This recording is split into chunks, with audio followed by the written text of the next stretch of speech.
friends, my name is Amanpal and I am a student at Shivaji College, Delhi University, and I am pursuing BSc Honors Physics. And in today's discussion, we're going to discuss the topic thermal equilibrium and zeroth law of thermodynamics. So let's discuss thermodynamics पर। तो सबसे पहले हम thermodynamic equilibrium को define करेंगे, उसके thermodynamic definition देखेंगे और फिर जीरोथ लॉ को उसी के कॉरस्पॉन्डेंस में डिफाइन करेंगे। तो सबसे पहले कुछ बेसिक कॉन्सेप्ट्स है जो कि पता होने चाहिए लिसनर्स को इससे आगे बढ़ने से पहले, जो कि मुझे लगता है ज़्यादातर लोगों को पता भी होगा। पहली चीज़ है बाउंड्री। कोई भी हम नेचुरल साइंस की स्टडी करते हैं, किसी भी ब्रांच जो कि नेचुरल साइंस को स्टडी करते हैं, तो हमें एक रिस्ट्रिक्टेड रीजन ऑफ स्पेस चाहिए होता है जिस पर हम अपने एक्सपेरिमेंट्स कर सकें, जिस पर हम अपनी जो है स्टडी कर सकें, जिसमें हम चेंजेस करके अपनी रीडिंग्स नोट कर सकें। उन सब चीज़ों के लिए एक रिस्ट्रिक्टेड रीजन चाहिए होता है। अब कोई रिस्ट्रिक्टेड रीजन है तो उसकी एक कुछ सराउंडिंग्स भी होंगी। तो जो क्लोज्ड सरफेस किसी भी रिस्ट्रिक्टेड रीजन ऑफ स्पेस को उसके सराउंडिंग से अलग करता है, सेपरेट करता है, उसे हम बाउंड्री बोलते हैं। तो बाउंड्री का एग्जांपल हम ऐसे समझ सकते हैं, कोई भी एक क्यूबॉइडल कंटेनर ले लीजिए जिसके अंदर आपने गैस भरी हुई है, गैस या कोई भी गैस मिक्सचर है जिस पर आप स्टडी करना चाहते हैं, एक्सपेरिमेंट्स करना चाहते हैं। तो उस क्लोज सिस्टम के अंदर जो गैस है उसमें आपने कुछ चेंजेस करे, जैसे कि मान लीजिए उसका प्रेशर बढ़ाया या वॉल्यूम उसका चेंज किया, तो वो खाली उसी रिस्ट्रिक्टेड रीजन में उसको चेंजेस होने चाहिए, उसकी कंडीशंस वहीं पे चेंज होनी चाहिए, उसके सराउंडिंग पे कुछ असर नहीं पड़ना चाहिए। तो वो कब होगा? जब उसकी जो वॉल्स हैं अ, जब उसकी जो वॉल्स हैं वो उसकी सराउंडिंग से सेपरेट कर रखा होगा उसके रिस्ट्रिक्टेड रीजन। तो उस वॉल को हम उस कंटेनर की वॉल को जो है उस केस में हम बाउंड्री बोलेंगे। अब बात आती है सिस्टम और सराउंडिंग्स की। तो जैसे कि मैंने बोला, रिस्ट्रिक्टेड रीजन ऑफ स्पेस जिस पर हम अपनी स्टडी करेंगे, जिस पे हमारी अटेंशन फोकस्ड होगी, उसे हम बोलेंगे system. So the region within the arbitrary boundary, जो कि हमने अभी डिफाइन कर लिया, and on which the attention is focused is called system. And also everything outside it that maybe has a direct influence or not on the system behavior is known as surroundings. अब direct और indirect का मतलब यहाँ पे ये कहने का मतलब है कि डायरेक्ट इन्फ्लुएंस जब होगा, डायरेक्ट और इनडायरेक्ट तब प्ले में आएगा जब हम वॉल्स की बात करेंगे कि डायरेक्ट इन्फ्लुएंस सराउंडिंग्स का है सिस्टम पे या फिर नहीं है। जब हम वॉल्स की बात करेंगे तब ये डिफाइन होगा। तो अब उसके बाद बात आती है ओपन और क्लोज सिस्टम्स की।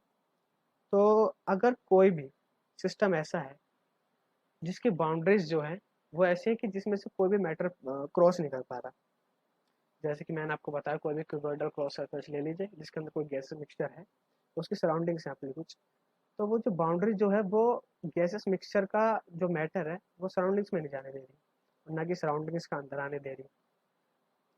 तो उस तरह के सिस्टम को हम बोलते हैं close system. But if there is an exchange of matter between the system and surroundings, then system is open. Just like अगर हम कहे हमने सिस्टम ले लिया कप ऑफ टी, जो कि काफ़ी गर्म है, तो उसमें से जो स्टीम निकल रही होगी वो जो है मैटर है जो कि हमारी टी का ही है। तो हमारा जो एक सिस्टम है वो है हमारा कप, और जो उसकी सराउंडिंग्स है वो है एयर। तो so there is a exchange of matter between our cup and the air, तो हम उसे बोलेंगे ओपन सिस्टम। अब हमारा जो है मेन डिस्कशन वो यहाँ से शुरू होता है कि जो कि है थर्मल इक्विलिब्रियम जीरोथ लॉ। तो सबसे पहले हम थर्मल इक्विलिब्रियम को समझेंगे कि वो क्या होता है। उसके लिए हम सबसे पहले ये समझते हैं कि अगर कोई भी गैसेस मिक्सचर हमें गिवन है और हमें उसको स्पेसिफाई करना है, हमें उसका डिस्क्रिप्शन देना है, तो हम उसका डिस्क्रिप्शन कैसे दे पाएंगे? We can give by specify the quantities और कोऑर्डिनेट्स। अब ये क्वांटिटीज और कोऑर्डिनेट्स बहुत सारे हो सकते हैं, जैसे कि यहाँ पे एग्जांपल के लिखा हुआ कंपोजिशन, कि वो गैस मिक्सचर की कंपोजिशन किस चीज़ से बना है, उसका मास, उसका प्रेशर या फिर उसका वॉल्यूम। अब एक चीज़ और है कि ये जितने भी कोऑर्डिनेट्स हैं इनमें से कुछ डिपेंडेंट होते हैं और कुछ इंडिपेंडेंट। जस्ट लाइक प्रेशर और वॉल्यूम की हम अगर एग्जांपल ले लें, तो कुछ केसेस में ये दोनों एक दूसरे के इंडिपेंडेंट होते हैं और कुछ डिपेंडेंट होते हैं कि कुछ केसेस में।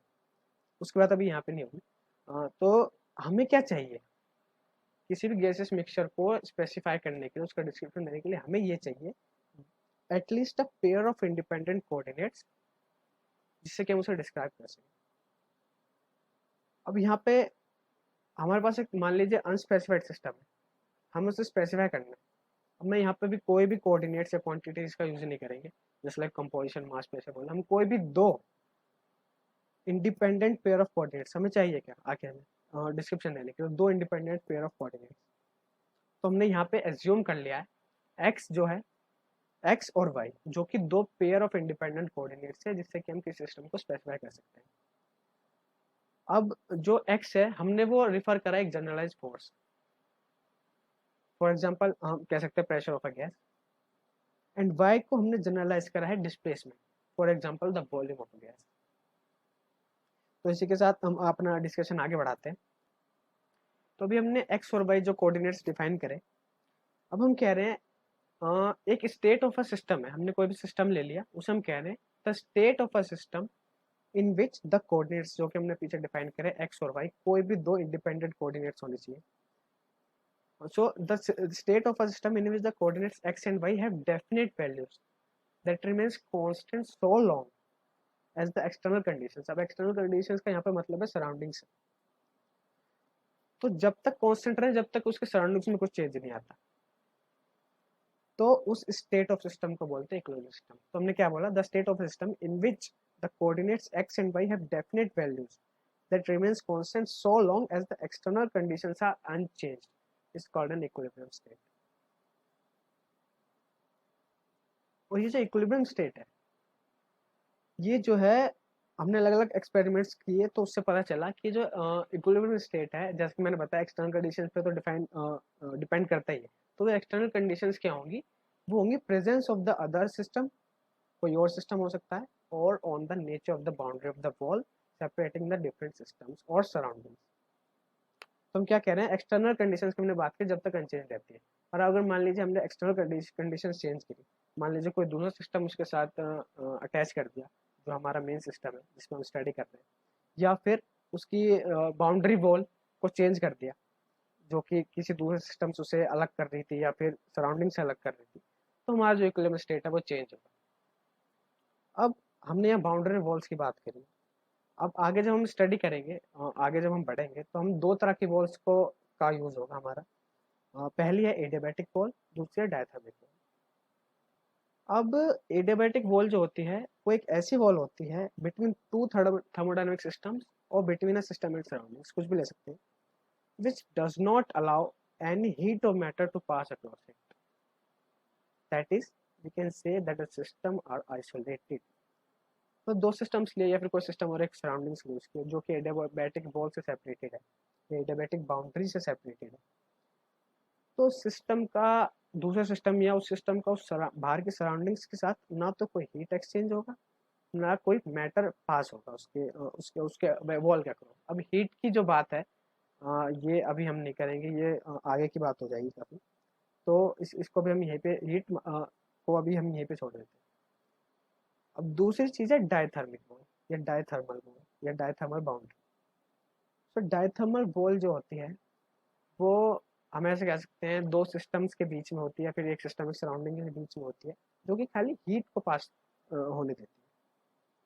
अब हीट का जो डिस्क्रिप्शन है वो हमने जैसे बचपन से पढ़ा है, इट इज़ क्वांटिटी विच, बचपन नहीं कह सकते, मतलब जो हमने प्रीवियस अपनी क्लास में पढ़ा है कि हीट जो है एक ऐसी क्वांटिटी है, या क्वांटिटी हम कह नहीं सकते, ये एक ऐसा चेंज है जो कि होता है from a higher temperature to a lower temperature. तो अभी हम खाली हीट को यहीं तक समझते हैं। अब जैसे कि हमने इक्विलिब्रियम स्टेट को समझ लिया है और दो तरह के वॉल्स भी हमने पढ़ लिए, जो कि एडियाबैटिक और डायथर्मल है या डायथर्मिक है, तो अब हम बात अपनी आगे बढ़ाते हैं थर्मल इक्विलिब्रियम की तरफ।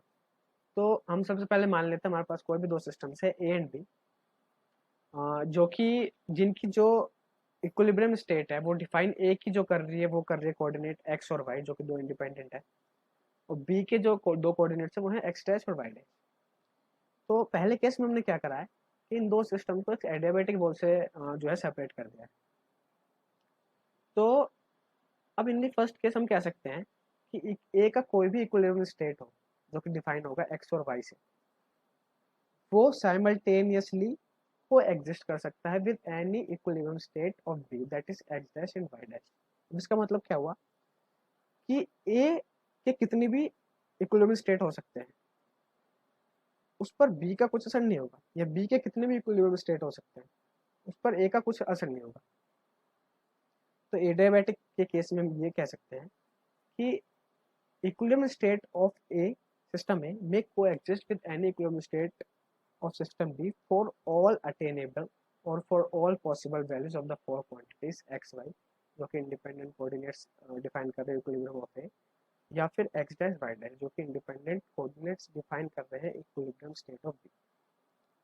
But in this second case, B की बात करते हैं, जब ये दो सिस्टम्स जो है डायथर्मिक बॉल सेपरेटेड है, दूसरे केस में क्या होगा, only restricted values of x dash and y dash are possible with restricted values of x dash and y dash of system B। या फिर यहाँ पे करेक्शन थोड़ी, यहाँ पे x और y आएगा। इसका मतलब क्या है, मान लीजिए इस सिस्टम का इक्विलिब्रियम स्टेट कुछ और था जिसका कोऑर्डिनेट्स डिफाइन करे थे हमने x y से, और B का था जिसके कोऑर्डिनेट्स डिफाइन करे थे x डैश और y डैश से।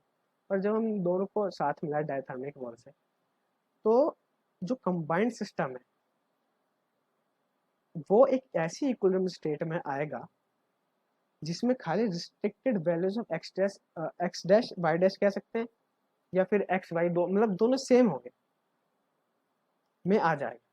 तो इसमें हम क्या कहना चाहते हैं, in the second case when there is a diathermic wall the values of X Y जो कि कोऑर्डिनेट्स डिफाइन कर रहे हैं ए के, और जो value of X dash Y dash जो कि कोऑर्डिनेट्स डिफाइन कर रहे हैं बी के, will change spontaneously until an equilibrium state of combined system is attained। अब इसका मतलब क्या है, पहले वाले केस में तो हम ए की कोई भी वैल्यू रख सकते थे, बी पे कुछ फर्क नहीं पड़ता, बी की कोई भी वैल्यूज रख सकते थे, ए पे कुछ फर्क नहीं पड़ता। वैल्यूज क्या, इक्विलिब्रियम स्टेट की वैल्यूज। बट अगर हमने इस केस में सेकंड स्टेट में कंबाइंड सिस्टम में ए की कुछ वैल्यूज चेंज करी तो बी पे असर होगा, तो बी की अगर कोई चेंज करी तो ए पे असर होगा। वो असर कैसे होगा, वो इस तरह से होगा कि पूरा सिस्टम जो है एक कंबाइंड सिस्टम जो है वो एक इक्विलिब्रियम में रहे, मतलब पूरे सिस्टम के जो इक्विलिब्रियम स्टेट है वो दो इंडिपेंडेंट कोऑर्डिनेट से डिफाइन हो, एक्स डैश वाई डैश, या फिर हम एक्स वाई भी कह सकते हैं, वो अपनी मर्जी है, कोई सा भी एनोटेशन यूज कर सकते हैं, नोटेशन यूज कर सकते हैं। हमने यहाँ पे एक्स डैश वाई डैश कहा, तो अगर हम यहाँ पे X double dash Y double dash कर दें तो स्पॉन्टेनियसली सिस्टम ए भी X double dash Y double dash हो जाएगा।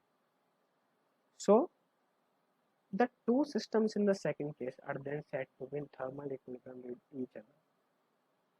तो हम क्या कह सकते हैं इससे, ये थर्मल इक्विलिब्रियम की, इससे थर्मोडायनेमिक डेफिनेशन से क्या निकल के आती है थर्मल इक्विलिब्रियम की, वो ये है कि thermal equilibrium is the state achieved by two और मोर सिस्टम्स। हमने यहाँ पे दो सिस्टम्स लेते हैं ए बी, हम कितने भी सिस्टम ले सकते हैं, ए बी सी डी। तो the thermal equilibrium is the state achieved by two or more systems characterized by only restricted values of the coordinates of the system। इसका मतलब ये है थर्मल इक्विलिब्रियम स्टेट अचीव्ड जब होती है किन्हीं भी दो या दो से ज्यादा सिस्टम्स के बीच, जब खाली जो equilibrium state of the whole system है वो खाली कुछ रिस्ट्रिक्टेड वैल्यूज पर ही डिफाइन हो, जैसे कि वहाँ पे एक्स डैश और वाई डैश पे ही डिफाइन हो रहा था।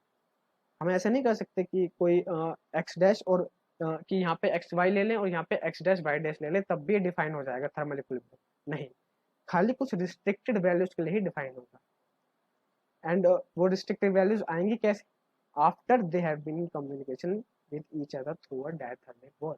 वे कम्युनिकेशन का मतलब डायथर्मिक बॉल से ये है कि उसमें से हीट ट्रांसफर हो सकती है, तो एक तरह से उन दोनों सिस्टम्स के बीच में